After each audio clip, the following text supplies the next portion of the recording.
Bienvenidos a este enlace especial que estamos realizando hasta Perú con nuestra compañera de Pilot, que ustedes ya conocen. Ella es comunicadora y es analista político que trabaja y está también siendo representante de algunos medios en Perú. Y ahora la tenemos aquí para que nos cuente qué es lo que ha pasado en cuanto arrancó este mes de octubre en Perú. Pues empezó con mucha agitación y obviamente ha sido noticia en la prensa mundial lo que está sucediendo en su país, dado que hubo un aparente golpe de Estado. Y bueno, queremos precisamente que nos explique, nos cuente, nos aclare qué es lo que está sucediendo en su país para entender toda esta avalancha de información que se nos ha venido encima a partir de esta primera semana del mes de octubre.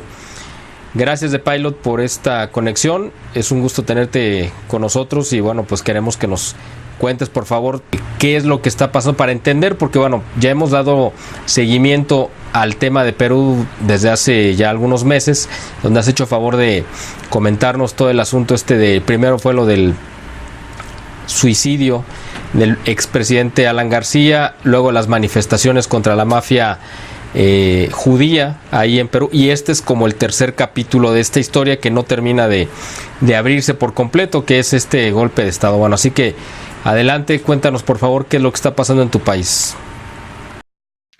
Hola Miguel, ¿qué tal? Es un gusto estar aquí, dirigirme a toda la audiencia.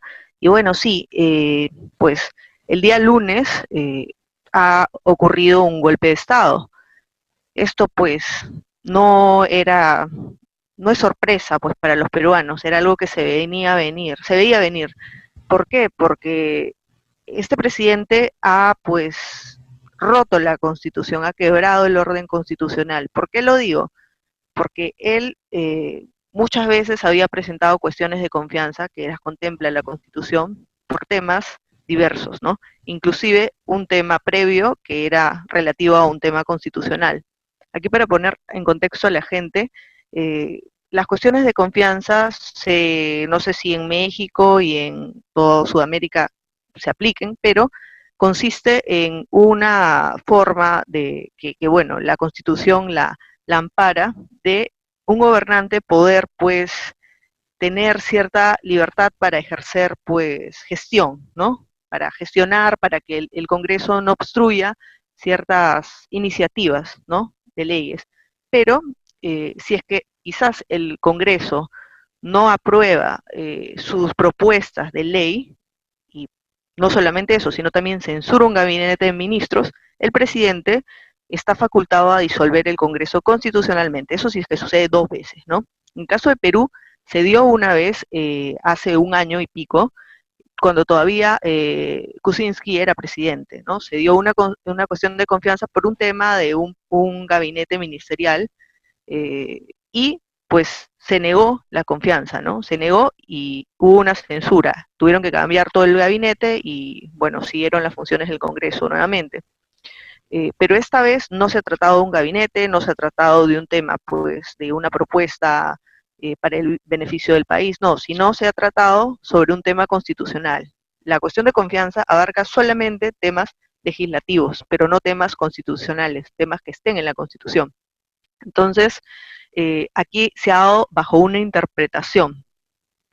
Aquí se ha dado, tenemos que poner nuevamente en contexto a la gente, a las personas que nos están viendo, esta cuestión de confianza que estoy explicando se dio porque es aquel día, el día lunes, se hizo una votación para elegir a los miembros, a los nuevos miembros del Tribunal Constitucional, porque se necesitaba una renovación y estaba la fecha prevista para el día lunes. Eso es algo completamente regular, pero días antes se había archivado una propuesta de ley, que eso ya es otra cosa, que proponía, valga la redundancia, el adelanto de elecciones generales, ¿no? Presidente y Congreso. Esto se da tras un mensaje del 28 de julio de este presidente accesitario Vizcarra, bueno, hoy presidente de facto podríamos llamarlo, ya que él planteó, por un tema meramente populista, nuevas reformas, y él planteó que todos se vayan a su casa, ¿no? Él y los congresistas, ¿no? Porque supuestamente el pueblo lo pedía, ¿no? Cuando la verdad la presencia popular es muy poca. es relativamente nula. Entonces, este proyecto fue archivado, ¿no?, por la comisión encargada de ver ese asunto en el Congreso. Como eso no pudo darse, esos deseos no se pudieron consumar, entonces él ha procedido a utilizar de pretexto un tema constitucional para nuevamente traer la confianza. Ahora, la confianza, este mecanismo constitucional, este accesitario ya lo había planteado antes, cuando hubo un referéndum en diciembre del año pasado para, contra la no reelección de congresistas y algunos temas que más le conciernen al Jurado Nacional de Elecciones, temas electorales y otro tipo de reformas, entre comillas, ¿no? Y ahí fue cuando sí se le dio confianza a este presidente accesitario, de facto hoy, ¿no?, para que los congresistas no, pues, no se reelijan y no pueda haber, pues, de nuevo no se puedan perpetrar, entre comillas, en el poder, ¿no? Esto se dio, se la dieron y, pues, la verdad no llegó a mayores. Ahora, eso también fue un tema que no era relativo a leyes comunes y silvestres, sino también vulneraba la Constitución, porque era cambiar el pasaje de la Constitución donde dice que efectivamente sí es posible la reelección. Entonces ahí se sentó un precedente que esta vez ha jugado en contra de los parlamentarios. Entonces, volviendo al día lunes, el día lunes, ya que su proyecto, su propuesta que él planteó el día 28 de julio de este año fue archivada, él utilizó una nueva confianza. Dijo, yo ahora me siento, él dio un mensaje a la nación en aquella época y dijo, yo me siento muy, pues, desconcertado, desilusionado, porque mi proyecto ha sido, pues, archivado, ¿no? Pero yo siento que hay un blindaje. Él interpretó, ¿no? Comenzó a hablar ya de temas subjetivos y que supuestamente iban a ser elegidos los miembros del Tribunal Constitucional, que es otro poder del Estado, porque nosotros tenemos ejecutivo, legislativo y judicial, ¿entiendes? Y el tema del Tribunal Constitucional más va por este último, ¿no? Entonces, él ya nuevamente puso un tema constitucional en la agenda y en la cuestión de confianza. De por sí eso ya es algo inconstitucional, porque el Congreso tiene esa facultad. La única entidad, el único ente que puede cambiar la Constitución es el Congreso, y solamente él. Solamente él. Para temas de gestión, para temas de presupuesto, sí el presidente puede pedir una cuestión de confianza, porque son políticas de Estado, no políticas constitucionales, no temas constitucionales que solamente le conciernen al Congreso. Entonces él ahí ya vulneró por segunda vez y tuvo injerencia nuevamente en asuntos constitucionales, ¿no? Y este tema de los magistrados del Tribunal Constitucional responde solamente una vendetta política, ¿no? Se estaba pues próxima la evaluación del caso de Keiko Fujimori porque su hermana presentó una acción de amparo, si la memoria no me falla, para que los miembros del Tribunal Constitucional resuelvan su tema, ¿no? Y varios temas de agenda progresista que han triunfado o se han visto apoyados por este Tribunal Constitucional que está hasta ahora y que se iba a cambiar, evidentemente, ¿no? Como en cualquier lugar, como en cualquier país del mundo. Estas son cosas que las ve el Parlamento y no las ve el Ejecutivo. Pero, como te repito, él tomó ese camino, pidió una cuestión de confianza, así deliberadamente, con evidente, pues, miras a cerrar el Parlamento, ¿no? A cerrar el Congreso. Entonces, los parlamentarios ese día fueron a votar, como su agenda y como el calendario lo mandaba, por la renovación del Tribunal Constitucional, de los magistrados, ¿no? Solamente llegaron a votar por uno. Y fue un día bastante bochornoso. El premier que teníamos en ese momento fue de una manera bastante prepotente a querer ingresar al Parlamento y bueno, el presidente del Congreso lo dejó ingresar por un tema de cortesía, para que pues, no dejarlo con la palabra en la boca, entró y presentó la cuestión de confianza, o sea, de una manera totalmente, pues, informal, esa es la palabra, ¿no? Una manera bastante informal y bueno, ¿no? Dejó a todos pensativos, asustados y tras la votación del primer magistrado para el nuevo Tribunal Constitucional, los parlamentarios procedieron a votar a favor de la confianza, se la dieron.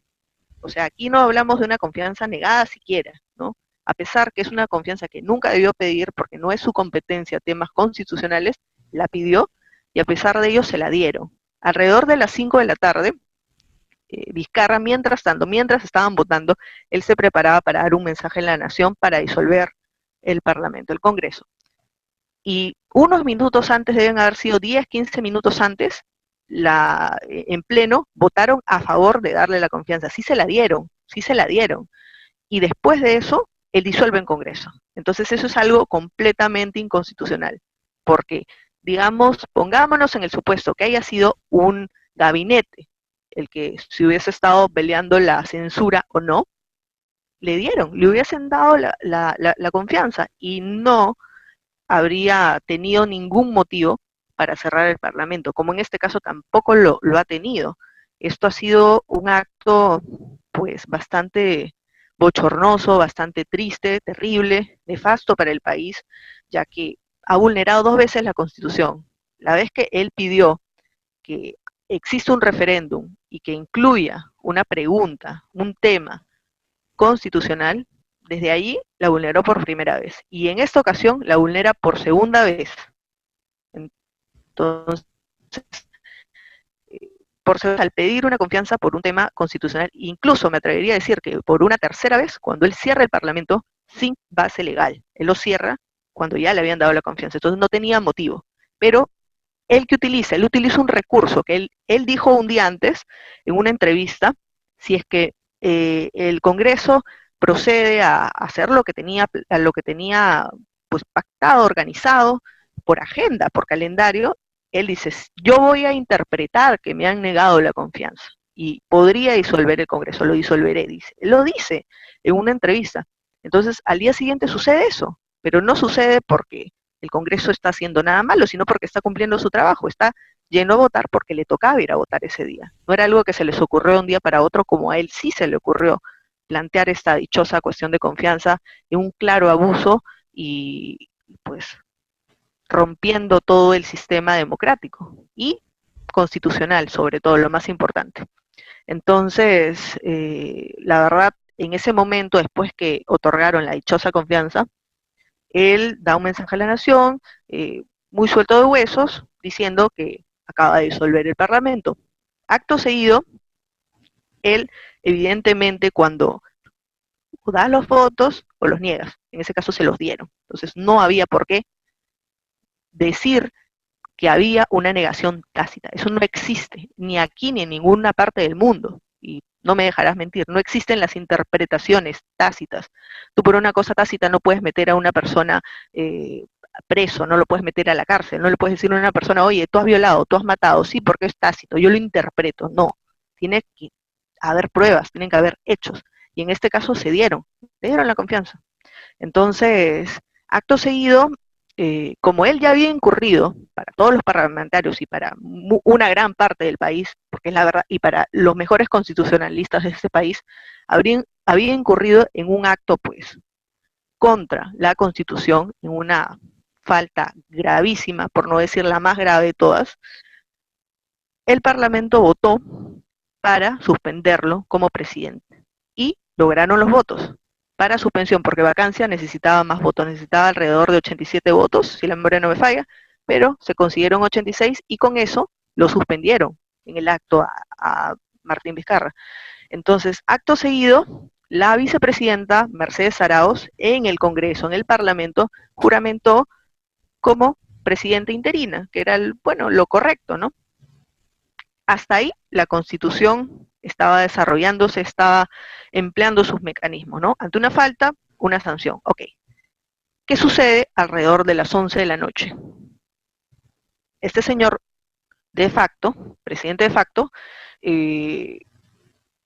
da unas declaraciones o las hace saber ante la prensa de que las Fuerzas Armadas lo estaban apoyando y se toman una foto. Y esa foto fue como una declaratoria de guerra. Y es lamentable, ¿no? Porque de todas las Fuerzas Armadas, Marina, Ejército, pues, Policía, Fuerza Aérea, todos los altos mandos se tomaron una foto con él, ¿no? Y mandaron comunicados diciendo que a él lo reconocen como presidente y que lo están apoyando. Entonces, de plano, Eso es algo muy triste porque las Fuerzas Armadas, lo ideal es que se mantengan en una situación tan delicada como esta, neutrales, ni apoyando a uno ni apoyando al otro, porque es enfrentar a los peruanos, es enfrentar a los peruanos y no solamente eso, sino también exponerse a más adelante un juicio por infracciones constitucionales, en el caso del accesitario de facto y en el caso de los altos mandos militares por juicios, por sedición, por complot, por apoyar un golpe de Estado, porque eso es un golpe de Estado. ¿Es un golpe de Estado light? Sí, pero es un golpe de Estado, sin tanques, por supuesto, ya no estamos en los años 80, pero ahora las cosas se dan de otra forma, ¿no? Al día siguiente a los parlamentarios ya no los dejaron ingresar al Congreso, simplemente a los miembros de la comisión permanente que en un caso de disolución constitucional son los encargados pues de llevar la transición al nuevo parlamento elegido, ¿no? Y en este caso no es así, en este caso no es una disolución constitucional, es un golpe de Estado. Y un golpe de Estado igual de terrible que el que sucedió en el régimen de Alberto Fujimori. Nadie puede negar que lo que él hizo en su momento fue un golpe de Estado. Lógicamente, que pues salvando distancias, Fujimori encontró un país que estaba quebrado y lo levantó tras ese golpe de Estado, que de todas maneras, al margen los beneficios que le trajo al Perú la nueva constitución y todas las cosas, es un golpe de Estado y no se puede negar que es un golpe de Estado. Si fue para bien, si fue para mal, eso depende de la gente, depende del pueblo, ¿no? En gustos y en colores no han escrito los autores, pero es un golpe de Estado. Y lo que ha sucedido ahora también es un golpe de Estado, porque ha vulnerado la Constitución. Es como que le hubiesen agarrado y quemado, ya no sirve, no me sirve. Entonces, es terrible, ¿no? Y definitivamente ha tenido la comparsa, no solo de la prensa, de la cual alguna vez ya hablamos, que evidentemente está muy a favor, muy sesgada hacia el presidente de facto, porque reciben mucho dinero, muchos millones de publicidad estatal en este país. Entonces, de allí que obviamente ha tenido una suerte de guaripoleras, comparsa, ayayeros por todos lados. Y también pues un grupo de izquierda, la izquierda de este país, que son una minoría, pues han sacado algunos miles de personas en el frontis del Congreso ese día, ¿no? Haciendo disturbios, pues vandalismo y tal, ¿no? Pintarrajeando paredes, lo único que saben hacer, ¿no? Pero ahí se manifestaron y evidentemente la prensa cierra la toma, tú sabes cómo es eso, cierra la toma y dicen que son miles, ¿no? Una multitud, ¿no? Y en realidad a lo mucho habrán sido 1.500, 2.000, exagerando, no han sido más. Entonces, el día 1 de octubre el país pues estaba paralizado y pues yo creo que tras una presión mediática, la vicepresidenta Mercedes Arauz renunció al día siguiente, ¿no? No le ha querido aceptar su renuncia. El nuevo premier, que justo juramentó horas después, el mismo día, el mismo 30 de septiembre, él dice que él no acepta esa renuncia porque ha sido dirigida al presidente del Congreso y el Congreso ahora está disuelto. Nuevamente caemos en interpretaciones, en sesgos y en ese tipo de cosas, ¿no? Subjetivos. No le ha querido aceptar la renuncia, es evidente por qué. Porque si renuncia, si le aceptan la renuncia a ella, evidentemente hay un vacío de poder y automáticamente tendría que renunciar Vizcarra. Tendría que darle la posta al presidente del Congreso y pues convocar elecciones al instante, en el mismo momento, en el acto. Entonces, se sabe, se puede deducir los motivos por los cuales no han querido aceptar la renuncia de Mercedes Arauz. Ahora, lo que ella quizás puede hacer es presentar una nueva carta de renuncia dirigida a ellos. Y en ese caso no habría mayor atadura para que pueda renunciar también, como lo anunció el día 28 de julio, ¿no? Que quería irse él, que se iban a ir los congresistas ya se fueron, ahora le toca a él, ¿no? Entonces, es una situación bastante triste la que sucede con nuestro país, con mi país. La verdad es muy duro que tras 20, 25 años ocurran los mismos hechos, ¿no? No solamente la vuelta del comunismo, de la izquierda, con una cara lavada, con una lucha social, por una lucha cultural, ¿no? En vez de la lucha de clases, ¿no? Entonces, es muy triste. Y en este caso también, nuevamente, un golpe de Estado, constitución, que afecta directamente. La verdad, el riesgo país ese mismo día se disparó y la verdad, nadie quiere invertir. La CONFIEP, que es el máximo representante del empresariado nacional, también se ha pronunciado y la verdad en contra. La Defensoría del Pueblo, el Colegio de Abogados, toda la gente entendida en la materia legal se ha manifestado en contra, porque es la verdad. Esto es algo terrible, trágico. Claro, inaudito. Oye, de Pilot, quiero hacerte 3 preguntas finales. Pues es básicamente la misma pregunta, pero de 3 sectores importantes. Bueno, 2 son de opinión y la última es una pregunta un poco especulativa. La primera es, o sea, tú nos comentaste hace rato que las Fuerzas Armadas se tomaron una foto con Vizcarra, como dándole su respaldo, ¿no? Pero, sí, bueno, no sé si era foto o video, no, eso no te entendí si era foto o video, pero... Una foto. Ok, bueno, esa foto también no sabemos cuándo la tomaron, ¿no? A lo mejor ya era una foto de archivo y él la usó. La pregunta Imagínate. ¿las Fuerzas Armadas se han pronunciado? Es decir... sí, lamentablemente sí. ¿Y le dieron su respaldo a Vizcarra? Sí, en ese mismo momento, en el momento que sale la foto alrededor de las 11 de la noche, en todas las redes sociales de cada Fuerza Armada sale un comunicado distinto que pues dice lo mismo, ¿no? Prácticamente, que lo apoyan, que lo reconocen a él como presidente y que no, acá todo está bien. Esa fue la postura y es lamentable, ¿no? Porque las Fuerzas Armadas se supone que se deben al pueblo y no a un gobierno, se supone, ¿no? Entonces pasó de ser un accesitario a ser un presidente de facto. Eso es lo que tenemos ahora, un presidente de facto que quizás sea popular en algunos sectores, por supuesto, pero es un presidente de facto. Y esperemos que cumpla con irse en el año 2021, ¿no? Porque estas cosas ya las hemos visto, ¿no? Hugo Chávez comenzó así. La pregunta, la segunda parte, digamos, es: ¿la comunidad internacional se ha manifestado hacia alguno de los bandos en conflicto? ¿Ha habido algún pronunciamiento de algún país o están a la espera de ver en qué termina todo esto? Bueno, recordemos que este Tribunal Constitucional está en manos del presidente de facto. Justamente era por eso que venía una renovación, para pues que haya equidad, que haya una balanza justa. Entonces, le han tirado la pelota al TC y se han lavado las manos. Han dicho, esto lo debe resolver el Tribunal Constitucional, y más bien han saludado la convocatoria de nuevas elecciones, porque al día siguiente el presidente de facto ha convocado elecciones y ha presionado al Jurado Nacional de Elecciones para que de una vez lo apruebe, y así ha sido, con total celeridad. Mientras que las acciones que ha interpuesto el Congreso o la permanente en pues evidente pues castigo a lo que ha hecho, a las infracciones que él ha cometido, se han paralizado, se han quedado ahí como congelados. Esto ya indica algo bastante preocupante. Y bueno, no, volviendo al tema de la OEA, simplemente que al final sentencia con que algo como que si algo sucede, si nos necesitan, nos llaman. Una especie de, si me avisan, por ahí que voy, por ahí que entro, pero prefiero no hacerlo. Entonces se han lavado las manos, definitivamente ha sido una rotunda lavada de manos.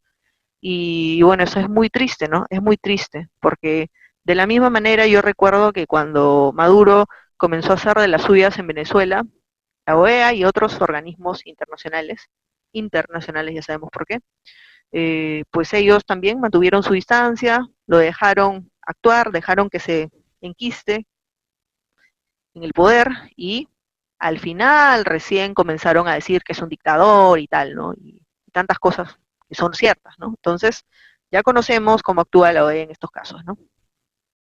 Claro.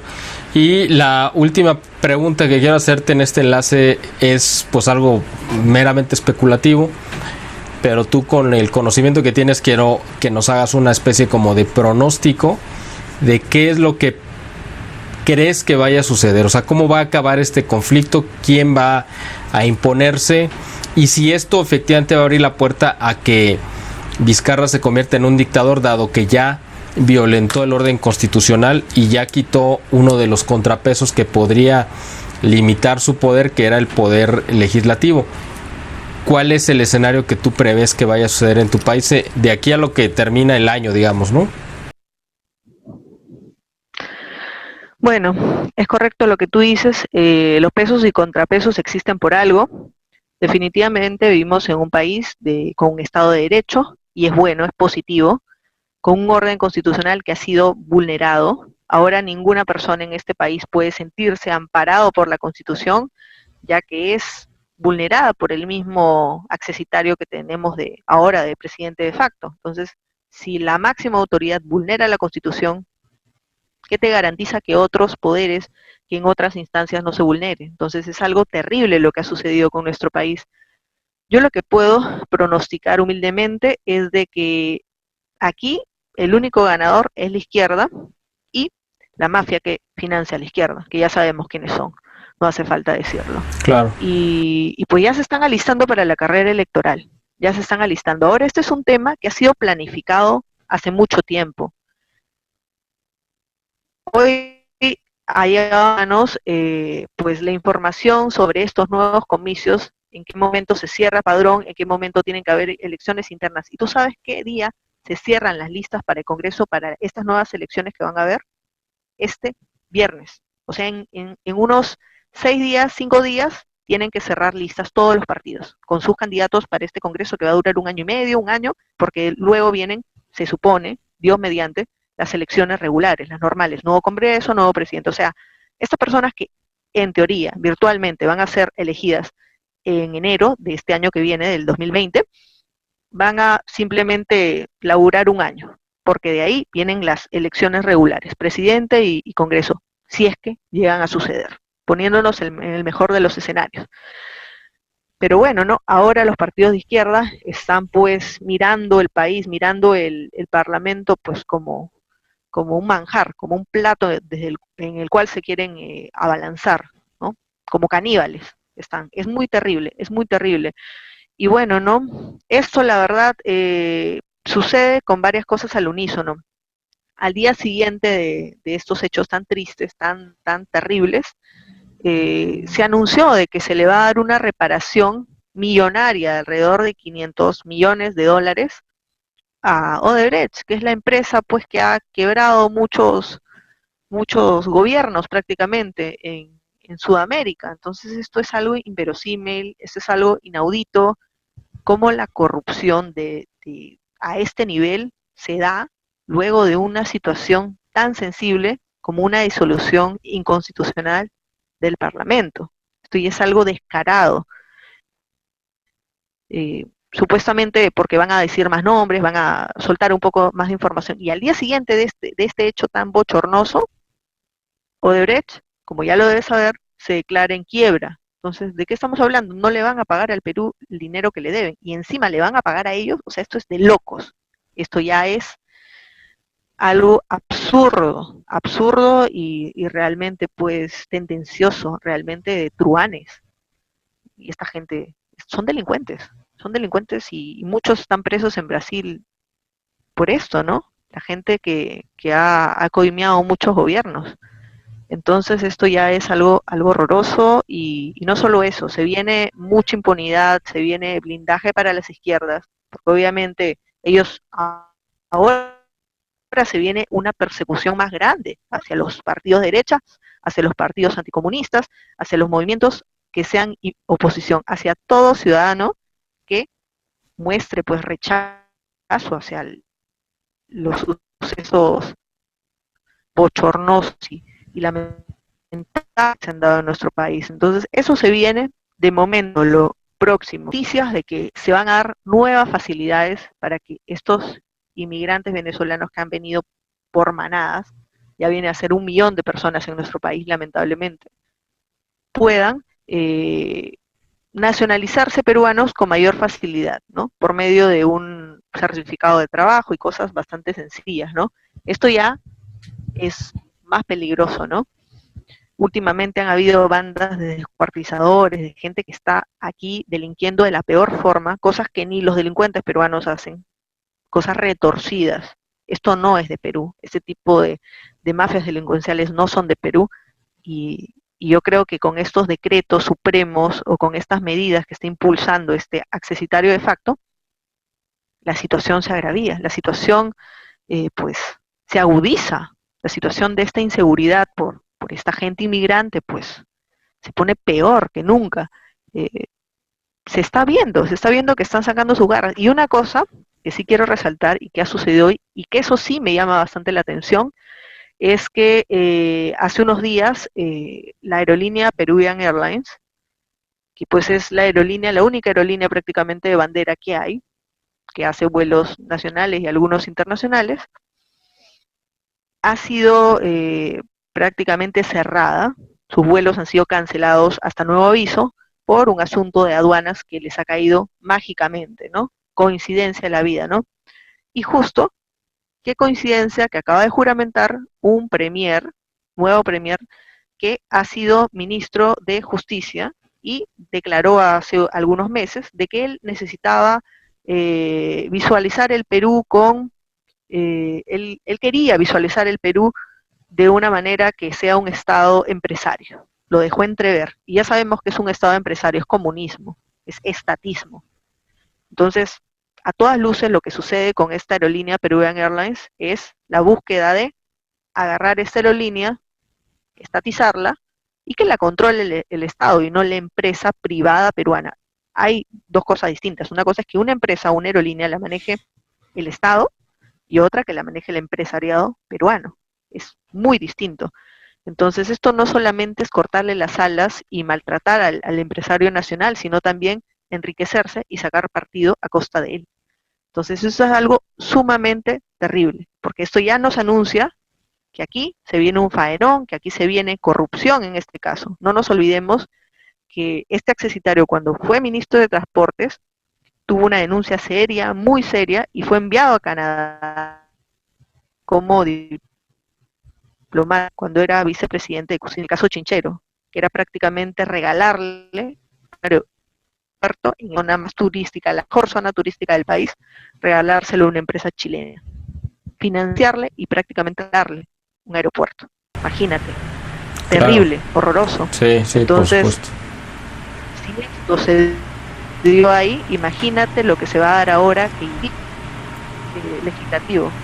Así es, bueno, pues vamos a seguir al pendiente de este tema. Obviamente aquí, bueno, termina vamos a dejar aquí este enlace, pero no vamos a dejar el tema porque sabemos que nos va a dar mucho más de qué hablar. Vamos a seguir al pendiente contigo y te pedimos que nos mantengamos con esta línea abierta en los próximos días y semanas para ir observando cómo se va desenvolviendo toda esta situación en tu país, y te agradecemos como siempre pues este tiempo y este análisis que haces favor de darnos para aclararnos qué es lo que está pasando, y con esta voz, y tú sabes que este medio que también al cual tú formas parte, pues es nuestra bandera es la plena libertad de expresión, donde no hay cortapisas, y queremos que las verdades se digan tal cual son, sin maquillajes, y con la idea de que la gente lo entienda, lo comprenda y tenga esta información de primera mano que otros medios, bueno, pues no están dando a conocer, ¿no? Entonces te agradezco por este ejercicio de libertad de expresión que estamos haciendo contigo, y bueno, pues no nos queda más que agradecerte y mantenernos en contacto contigo, The Pilot. Así es, ha sido un gusto estar con ustedes, y bueno, ya saben, me pueden seguir en mis redes sociales, en Facebook como The Pilot Face, en Twitter como Twitter Pilot, y en Instagram como In The Pilot, y por supuesto que no se olviden suscribirse a mi canal de YouTube, The Pilot TV. Correcto. Un gusto estar con ustedes, será hasta la próxima, chao, chao. Gracias a ti y gracias a ustedes por acompañarnos en este enlace especial hasta Perú para, bueno, tener un análisis de primera mano de este golpe de Estado, este golpe, digamos, pues como doble que se dio una situación bastante extraña y bueno, que va a dar mucho de qué hablar todavía, hay mucha tela de qué cortar y vamos a ver cómo se va desarrollando esta situación. Les agradecemos su atención y los esperamos en la próxima entrega. Yo soy Miguel Salinas Chávez, director y fundador del Boletín de Información e Inteligencia Estratégica. Les agradecemos como siempre la amabilidad de su tiempo, de ver nuestro contenido y además sus comentarios que nos pueden dejar aquí en el canal. Los invitamos a que estén al pendiente de nuestras publicaciones en nuestra página, en nuestro canal y en las redes sociales. Muchas gracias y nos vemos en la próxima.